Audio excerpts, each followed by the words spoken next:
Bora lá, nação, para mais um vídeo da mídia palmeirense reagindo à vitória do Flamengo em cima do Vasco com um golaço de Bruno Henrique. Torcedores do Palmeiras estão com medo do Flamengo em 2025 e se rendem ao Flamengo.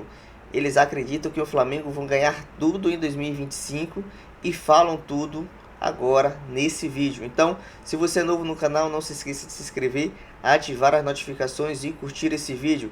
Lembrando de deixar os créditos na descrição para Opina Porco e deixa o palmeirense falar. Sem mais enrolação, vamos ver o que os palmeirenses estão falando sobre a vitória do Flamengo em cima do Vasquinho. Pessoal, a mais um vídeo. Agradeço mais uma vez vocês por estarem aqui novamente, para a gente trocar uma ideia e para a gente bater um papo nesse sábado à noite de carnaval.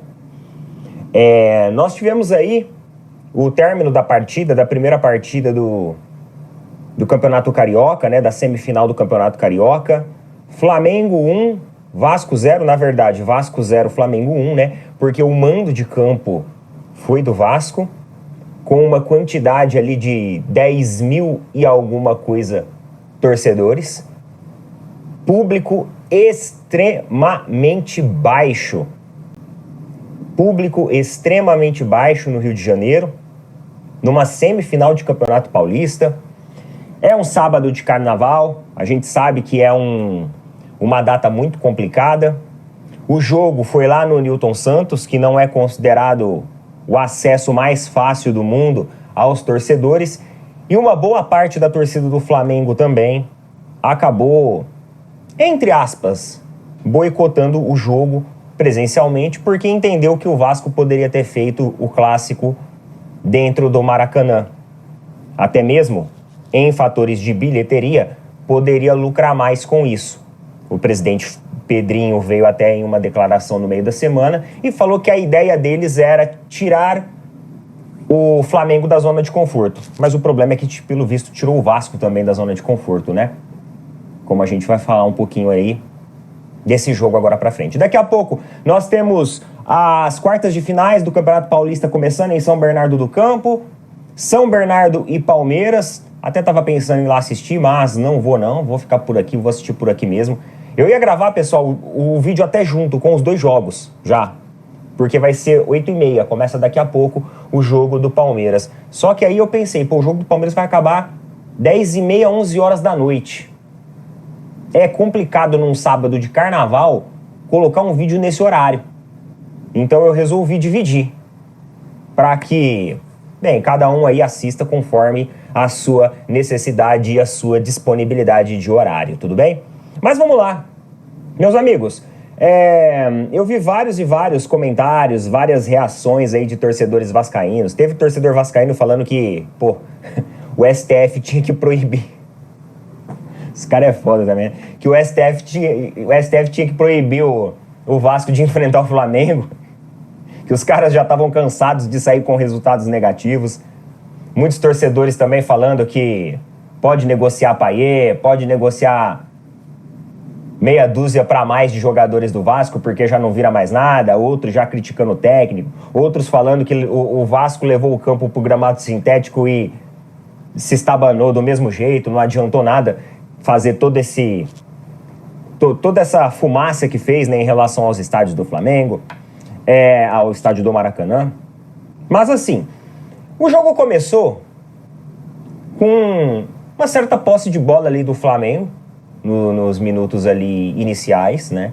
Acho que o Flamengo exerceu uma posse de bola, eu não vou dizer pressão, porque o jogo ele começou com os espaços muito bem marcados. O Vasco fazia uma boa marcação dos espaços do Flamengo e fazia com que o Flamengo não conseguisse criar. Praticamente o primeiro tempo do Flamengo foi assim, né? Sem grande poder de criação. A partir de um certo minuto, o jogo começou a ficar muito físico, a ficar muita pancadaria. E a tendência de um jogo pancadaria é equilibrar. Vocês entendem comigo? Porque o jogo pancadaria, um time não deixa o outro jogar porque tá batendo muito. Aí o outro time começa a cair na pilha, também começa a bater muito, e no final o jogo fica equilibrado, porque ninguém joga. E foi basicamente esse canela com canela que começou a acontecer a partir dos 10 minutos ali começou a não ter mais jogo. Era discussão, era cartão vermelho. Para vocês terem uma ideia, com 25 minutos do primeiro tempo, já 5 cartões amarelos tinham sido distribuídos. E eu achei um grande milagre a partida ter terminado sem nenhum tipo de expulsão. E por falar em expulsão, teve 2 lances que chamaram bastante atenção, que foi o lance do Wesley sobre o Verratti, foi isso? Né? Que ele perdeu um pouco o tempo da bola, foi de sola de pé. E também do Verratti sobre um jogador do Flamengo, que eu não vou lembrar quem que é. Mas foi do mesmo jeito. O Verratti também perde o tempo da bola e vai com o pé ali. Muitas pessoas falaram que, o lance do Wesley era para expulsão. Eu acho que até era factível de expulsão, sim. Só que o lance do Verratti também foi para expulsão. Porque na sequência praticamente do lance, o Verratti faz um lance muito parecido com a sola de pé também, ali no tornozelo do jogador do Flamengo. Então, se era para expulsar um, o outro também deveria ter sido expulso sobre a mesma análise. O juiz resolveu encarar o lance do Wesley como um cartão amarelo e teve o mesmo entendimento e a mesma compreensão no lance do Verratti como cartão amarelo. Então aí eu até acho que não tem, não dá para reclamar em relação ali à condução da arbitragem, que favoreceu um ou desfavoreceu o outro. Porque os 2 lances foram muito próximos na linha do tempo do jogo um do outro e o juiz teve o mesmo entendimento. Então, eu acho que acabou sendo elas por elas. Provavelmente, se o Wesley tivesse sido expulso, o Verratti teria sido expulso também em outro momento lá, que ele fez um lance muito parecido. Então, desse ponto, eu acho que saiu elas por elas. Vi vários e vários vascaínos reclamando em relação ao juiz estar condicionando a partida pro Flamengo e tal. Só que aí o Verratti faz um lance parecido e o juiz mantém o mesmo entendimento e a mesma interpretação do cartão amarelo que teve com o Wesley. O primeiro tempo, o Vasco também se aproveitou um pouco de alguns erros táticos que o Flamengo cometia. O Flamengo não tinha o controle do meio-campo, como geralmente sempre tem. O Flamengo sempre tem uma boa atuação ali do Arrascaeta, com o Gerson, consegue boas jogadas pelos lados com o Gonzalo Plata trabalhando, o Wesley com boas infiltrações, o Bruno Henrique também lá na frente. Só que dessa vez a coisa não funcionava muito. E o Flamengo não tinha aquele ganho de meio campo. Na verdade, o Flamengo às vezes cedia alguns contra-ataques justamente por erros de marcação e erros bestas para o Vasco. Eu arrisco até dizer para vocês que as melhores oportunidades no primeiro tempo foi do Vasco. O Vasco ainda conseguiu encaixar uma oportunidade aqui, outra ali, porque o Flamengo não parecia muito conectado. Um jogador que parecia também um pouco longe, um pouco distante do jogo, foi o Léo Ortiz. E olha só que ironia do destino. O Léo Ortiz errou umas 2 ou 3 jogadas ali, que quase, inclusive, uma delas comprometeu o sistema defensivo do Vasco, né? E aí o Vasco acabou não conseguindo fazer nada, não conseguiu finalizar nem nada, mas quase comprometeu. E no final do primeiro tempo, o Léo Ortiz praticamente vira o salvador. Então o cara saiu do jogador desconcentrado, que não estava rendendo, que não fazia uma boa partida, para o herói do jogo. Praticamente aquela bola lá que o Vasco joga pro ataque, o Rossi defende, é uma defesa ali meia queima-roupa, uma bola queima-roupa, uma bola difícil. O Rossi consegue fechar bem o espaço, defende, só que aí o rebote volta pro jogador do Vasco, que chuta de novo, e o Léo Ortiz está ali na cara do gol para salvar. Então ali o Léo Ortiz se redimiu de toda a partida ruim que até então vinha fazendo. E o Vasco conseguia exercer ali um efeito de pressão em cima do Flamengo e conseguia encontrar bons espaços em alguns momentos. Nada assim também muito exagerado, mas parecia melhor e mais próximo do gol. Parecia que o gol começava, o cheiro do gol começava a aparecer ali para o time do Vasco. E aí teve outra situação também, eu até estava conversando lá com o Eudevon, que é os nossos parceiros aí da Tribo da Sorte. Ele falou assim para mim, na minha opinião, o Felipe Luiz pro segundo tempo, ele tinha que inverter o posicionamento do Luiz Araújo com o Plata, porque esse posicionamento que ele trouxe para esse jogo, esse arranjo, de direita e esquerda, não deu certo. Ele tem que inverter o posicionamento dos dois, porque eles estão mais acostumados a jogar de posições invertidas. E aí eu também fiz até uma observação, que eu achava que o Arrascaeta estava muito longe do setor intermediário. Então, como o setor intermediário estava pouco povoado, o Vasco conseguia equilibrar o jogo pelo meio-campo. E o Arrascaeta estava muito próximo da grande área. E estava também sendo muito marcado. Arrascaeta pegava na bola, vinha 2, 3. O Bruno Henrique pegava na bola, vinha 2, 3. Os caras estavam muito visados. Então, eu falei assim, pô, além de fazer essa inversão da posição, né, como o Eudevan observou bem, e até o Felipe Luiz fez, ele também precisaria recuar um pouquinho o Arrascaeta para o Arrascaeta ficar mais próximo ali do Gerson e começar a trabalhar melhor os setores do meio-campo. Porque assim, o Flamengo ganhava corpo no meio-campo e não permitia com que o Vasco conseguisse ali algumas jogadas de contra-ataque e alguns erros bestas ali do sistema defensivo do Flamengo. Porque o Vasco, eles conseguiram encaixar bem ali um modelo de marcação que deixou o Flamengo sem criatividade. Até no final do primeiro tempo, o Flamengo até mantinha mais posse de bola, só que não conseguia fazer muita coisa, porque realmente o Vasco conseguia encaixar uma boa marcação. Termina o primeiro tempo e aí vem o segundo tempo. E simplesmente no segundo tempo, se eu for falar para vocês o que o Vasco fez no segundo tempo, olha só, eu vou fazer para vocês um resumo do que o Vasco fez no segundo tempo.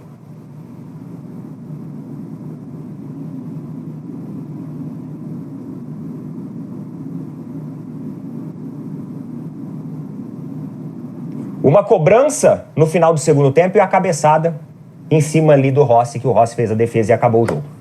Foi isso que o Vasco fez no segundo tempo. Cara, o Vasco não fez nada no segundo tempo. O Vasco não fez nada. O Vasco simplesmente veio pro segundo tempo, sei lá, aceitando o 0-0, sei lá. Simplesmente o Felipe Luiz propôs as mudanças, né? Colocou o Arrascaeta mais próximo do meio-campo, para ter uma saída de bola melhor e livrar um pouco a Arrascaeta daquela marcação visada. Inverteu o Luiz Araújo com o Plata e aí acabou. E aí só deu o Flamengo.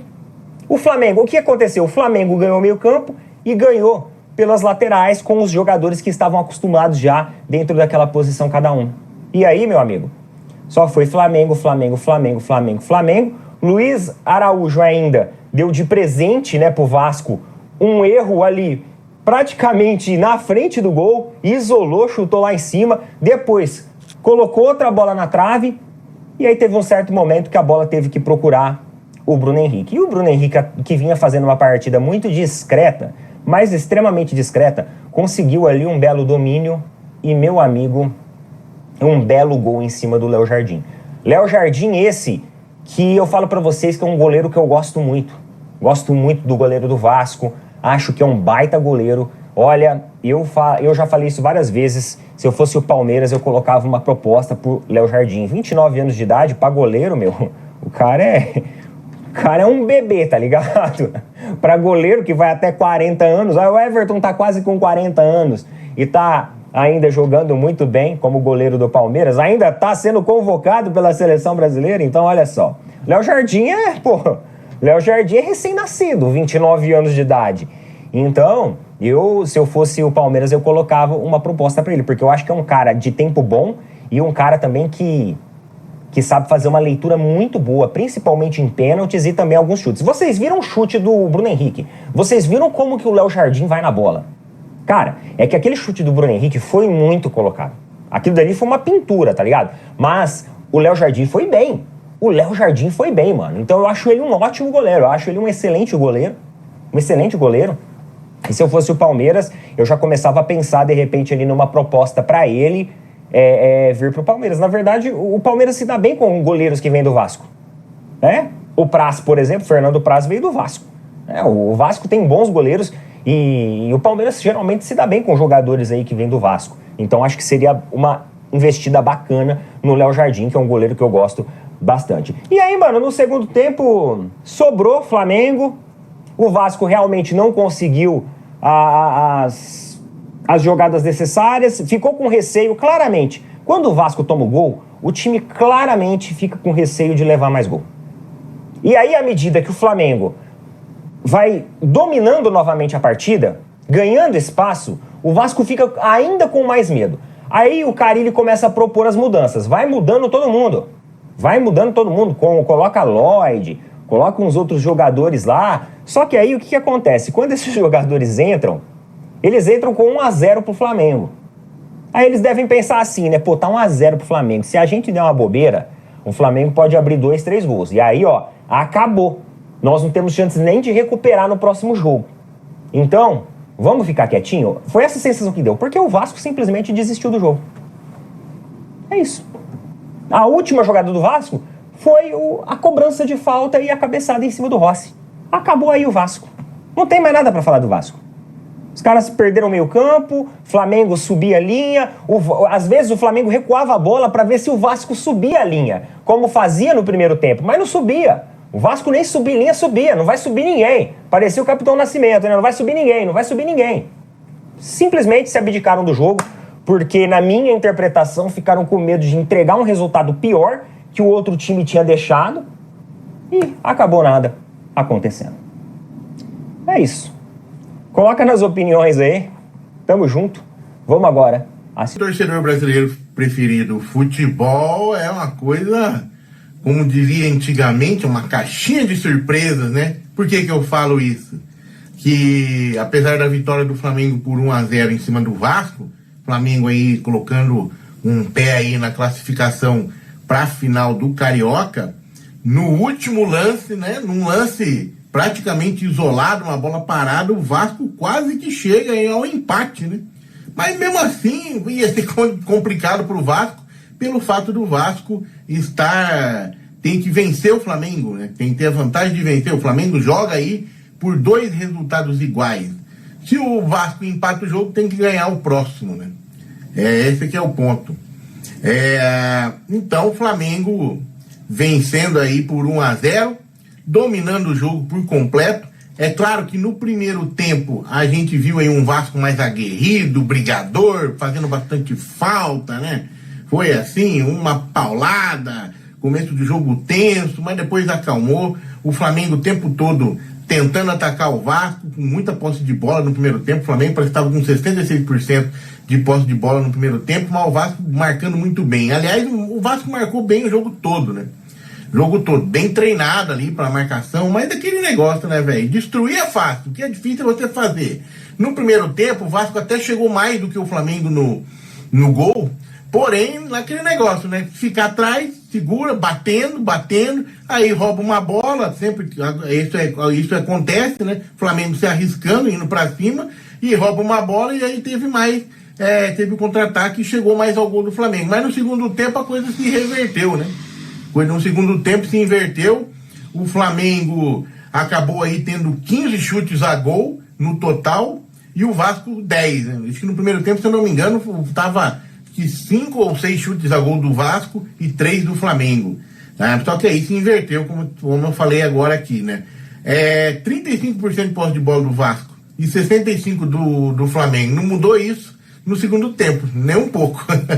O Vasco continuou se defendendo, só que eu até vou dizer, o Vasco se defendeu até bem, né? Porque o Flamengo acertou uma no gol, que foi o gol, uma. Teve bola na trave também, né? Mas bola na trave não é considerado bola no gol, né?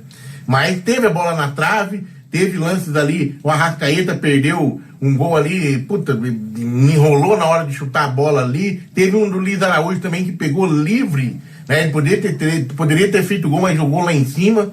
Teve uma chance do Vasco também, que foi no primeiro tempo, aquele moleque, acho que foi o Ryan. Aí você vê, né, a minha crítica aqui, porque, cara, ele chutou, bateu no Rossi. Mas por quê? Se você olhar, ele não olhou pra onde chutou. Ele simplesmente chutou. Cara, mania de jogador hoje, né? O jogador hoje raramente olha pra bola pra chutar. Aliás, olha pro gol antes de chutar, né? Ele chuta, depois olha. Aí o goleiro, bem posicionado, pega a bola. E no segundo lance a mesma coisa. Ele chutou de novo. Se ele tivesse olhado e visto lá dentro, se eu não me engano, é o Léo Ortiz ou Léo Pereira, acho que foi o Léo Pereira, né? Tava lá dentro, tava ali na linha. Se ele olhasse e visse o Léo Pereira lá, ele tentava chutar por cima, né? Chutar diferente. Mas não, é cabeça de bagre, né? Pega e chuta e olha. Vai dar aquela porrada e olha de novo. Meu amigo, me desculpa, mas essa jogadorzada de hoje, pelo amor de Deus, cara, vou te contar, mas tão ruim, hein? Meu Deus, né? E aí, acabou assim, né? O Flamengo dominou o Vasco, macetou o Vasco, na minha verdade, na minha opinião, tá? macetou, porque o Vasco não jogou nada, teve raça ali no primeiro tempo, mas depois acabou se entregando, e foi um golaço do Bruno Henrique, hein? Meu Deus do céu, que golaço do Bruno Henrique, cara. Pegou a bola, aquela matada, e girou e meteu quase que no ângulo. Foi um golaço, né? Um chutaço. Bruno Henrique, que teve muitas críticas logo depois que ele renovou o contrato dele, porque ele ficou um tempo que não tem jogar nada, né? Agora parece que ele reencontrou a alegria de jogar aí com o Felipe Luiz, né? O Felipe Luiz fazendo como é que fala? Não digo milagres, né? Mas fazendo coisas diferentes aí no Flamengo, que os jogadores estão gostando, a jogadorzada aí tá, reviveu o Bruno Henrique, praticamente reviveu o Gabigol um pouco, né? Também reviveu aí, cara, realmente o Felipe Luiz é um fenômeno aí dos técnicos brasileiros, que continue assim, né? Continue assim, porque, cara, a esperança de, não vou lá agora, né? Não vou falar agora, mas no futuro, né? Lá, né? Um técnico bom para a seleção brasileira, né? Porque pra você ver a escalação da seleção, da pré-seleção brasileira aí, que o Dorival fez, pelo amor de Deus, convocou Coutinho, cara. Que Coutinho jogou hoje? Não, ele teve no primeiro tempo que ele pegou umas bolas, fez umas firulinhas lá, o narrador ali da TV AI, olha, o Coutinho é diferenciado mesmo, né? Quando ele pega na bola, sempre sai algo diferente. Ah, vai tomar banho, cara. Coitado, o Vasco tá gastando dinheiro à toa, velho. Gastando dinheiro à toa. Coutinho, aquele Payet também, meu Deus, o que pensa, né? Um cara daquele lá vir jogar no Brasil, né? Depois de velho, acho que já não tava jogando na Europa, né? Não é possível. 32 anos para 33 agora, não sei se já fez 33, mas podia jogar bola ainda, né? Mas, cara, não tá jogando nada, né? É muito lento, muito devagarzão. Pode esquecer, não é nem estilo europeu o cara tem, velho. É aquele estilo brasileiro, daqueles antigos que jogava na várzea. Pelo amor de Deus, vou te contar, hein? E você achava, né? Você sempre tem uns colegas da gente que joga bola, você acha o bom, né? O craque. O pai é um desses aí. Que coisa, cara. Então foi um jogaço, foi um jogo bem movimentado, um jogo brigado, né? Mas a técnica do Flamengo, a superioridade do Flamengo se impôs ali, não tem como, cara. Não tinha como o Vasco ganhar esse jogo, não vai ter como o Vasco ganhar o próximo, a não ser se acontecer alguma coisa, der uma epidemia ali no Flamengo e, cara, aí os caras não conseguem jogar, porque não tem jeito, tá? Então, o Flamengo tá de parabéns aí, praticamente já na final do Carioca. Claro que tem que jogar o próximo jogo, mas vai ser muito complicado. Finalizando aqui, ó, posse de bola, falei, né? 35 Vasco, 65 Flamengo. Faltas, 16 faltas fez o Vasco, cara. Se eu falo pra você, 16 faltas é muita falta, né? E 7 faltas fez o Flamengo, pra você ver como os caras estavam batendo, né? Mas bonito. 5 amarelos teve o Vasco de cartão e o Flamengo teve 2. Nenhum vermelho, 2 impedimentos do Vasco e 1 do Flamengo, 2 escanteios do Vasco e 5 do Flamengo. Não falei escalação, começando com a escalação do Vasco, que jogou com o Léo Jardim, Paulo, João Vitor, Freitas, Lucas Piton, Hugo Moura, Jair, Carvalho, Rayan, Veguete e Coutinho. Cara, não tem como um elenco desse fazer frente ao Flamengo, cara. Me desculpa, Vasco. Tem que contratar mais jogador aí, tem que começar a pinçar jogador, fazer que nem o Botafogo faz, porque não vai conseguir montar um elenco bom com pouco dinheiro. Se for mais ou menos igual ao Botafogo, mas o Botafogo tá gastando também, né? Não tá. Ele pega jogador, até não é muito conhecido, mas tem gastado um pouquinho. E o Vasco não pode gastar pelo jeito, né? Aí o Flamengo com Rossi, Varela, Léo Pereira, Léo Ortiz, Wesley, Gerson, Pulgar, Luiz Araújo, Arrascaeta, o Plata e o Bruno Henrique, tá? Hoje tava muito marcado o Arrascaeta, principalmente no primeiro tempo, não conseguiu jogar direito, por isso que o Flamengo talvez não tenha jogado melhor, né? Não tinha chegado mais ao ataque, ao gol. Estava bem marcado, já no segundo tempo já está um pouco mais solto.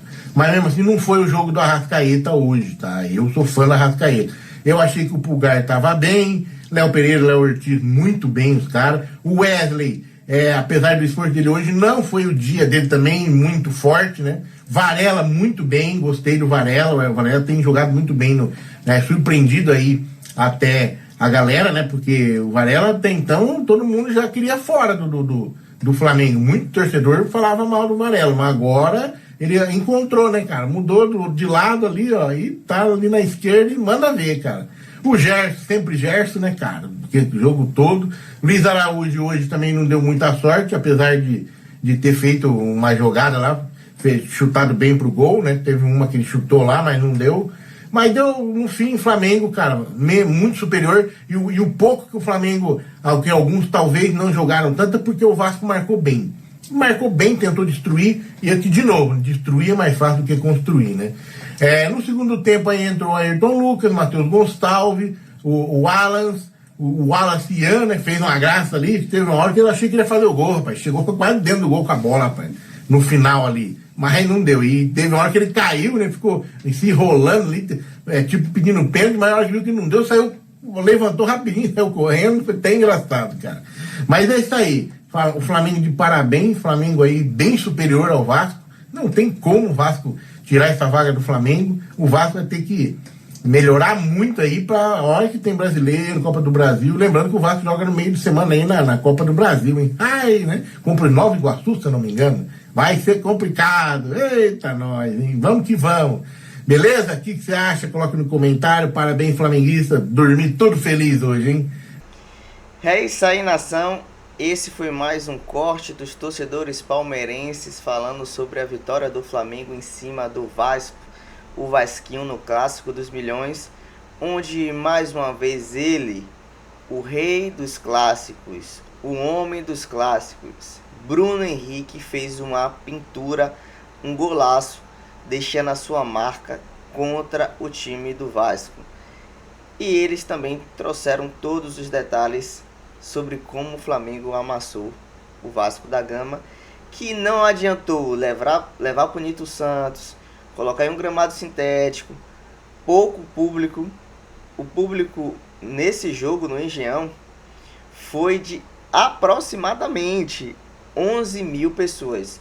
Envolveu também um carnaval, claro, que é uma questão cultural pública, mas também os torcedores do Flamengo não quiseram apoiar, porque o Vasco, como estratégia para diminuir, por assim dizer, a vantagem que o Flamengo tem em cima deles, eles tentaram controlar o jogo, porque não seria bom para ninguém, nem para o Vasco, nem para o Flamengo, jogar em campo sintético, porque eles não têm esse costume. Quem joga ali é o estádio do Botafogo. Então, para tirar o pé do Flamengo, por assim dizer, não deixar o Flamengo confortável no Maracanã, porque sabe que a torcida do Mengão em massa iria apoiar, eles trouxeram o jogo para o Nilton Santos e eles mesmos caíram na sua própria estratégia, porque o Vasco não jogou nada. Primeiro tempo, realmente, o Vasco conseguiu criar umas chances ali, Léo Ortiz tirou a bola em cima da linha, mas o Flamengo foi sempre superior contra o Vasco. Teve um lance também de Luiz Araújo que colocou a bola na trave, mas o Flamengo conseguiu fazer o que sempre faz contra o Vasco, que é ganhar, ganhar, ganhar. Vencer, vencer, vencer, como já se diz o hino do Flamengo. Uma vez Flamengo, sempre Flamengo. O Vasco, no segundo tempo, não fez nada. Eles estavam confortáveis pelo 0-0. E no último lance, tentaram encontrar ali uma última bola para ver se fazia o gol. O Rossi defendeu a bola, mas se fosse gol, iria ser analisado pelo VAR por um possível impedimento. Agora vai a minha análise, a minha opinião sobre o que eu achei desse jogo e sobre o que eu achei sobre a estratégia de Felipe Luiz ao armar o time. Eu acho que Felipe Luiz não foi bem sucedido no seguinte ponto: Luiz Araújo e Plata. Ele colocou Luiz Araújo pela ponta esquerda e Plata pela ponta direita. Às vezes Plata infiltrava ali junto com Bruno Henrique, e aí Gerson, Arrascaeta flutuava pelaquela posição ali. E o Wesley subia muito, né? Infiltração, como sempre fez, sempre faz. Agora, para ter um bom desempenho de Luiz Araújo, essa foi a minha questão, a minha opinião, o Felipe Luiz pecou nesse sentido. Luiz Araújo rende muito mais na ponta direita, cortando para dentro, dando passe, chutando, finalizando. Essas são as características de Luiz Araújo. Tanto é que no segundo tempo, até os jornalistas, os comentaristas estavam ali narrando o jogo, falou que ele já deveria ter feito essa inversão.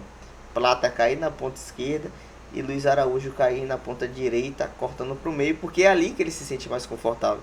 É ali que ele desempenha o melhor futebol dele. Então eu acho que o Felipe Luiz pecou nesse sentido. Mas eu também entendo por que ele fez isso. Lembrando que Everton Cebolinha, que joga naquela posição na ponta esquerda, está contundido. Michael está lesionado. Bruno Henrique já tem muitos jogos que não faz a ponta direita ali, a ponta esquerda, e filtrando, porque o Flamengo não tem esses dois jogadores, Everton Cebolinha e Michael, e também não tem centroavante.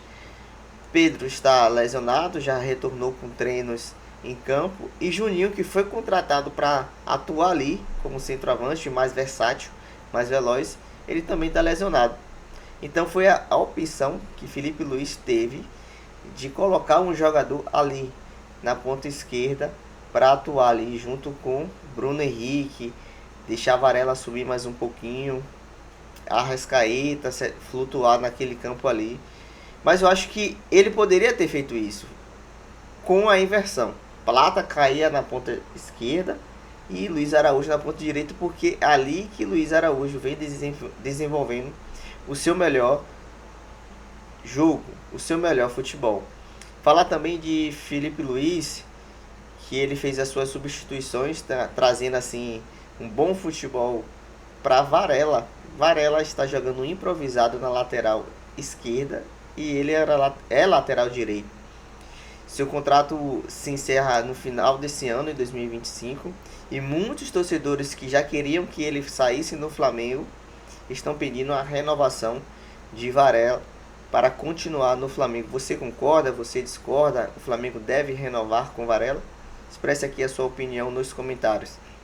Léo Ortiz também, no começo do jogo ali, errou muitas bolas, mas ele, por assim dizer, fez um gol para o Flamengo ao defender aquela bola ali em cima da linha do Vasco, que poderia ser o primeiro gol do Vasco, resultando assim no empate. Seria 1-1, mas depois ele se recuperou, jogou bem, como ele sempre vem fazendo, e essa aí é a dupla titular que Felipe Luiz acredita que vai permanecer em 2025, Léo Ortiz e Léo Pereira.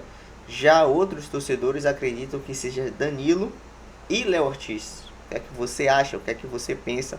Qual será a melhor dupla de zaga titular do Flamengo? Dito isso, você que não é inscrito, se inscreva no canal, ative as notificações, curta esse vídeo, compartilha com seus amigos e familiares. Até as próximas notícias do Flamengo. Abraço, nação.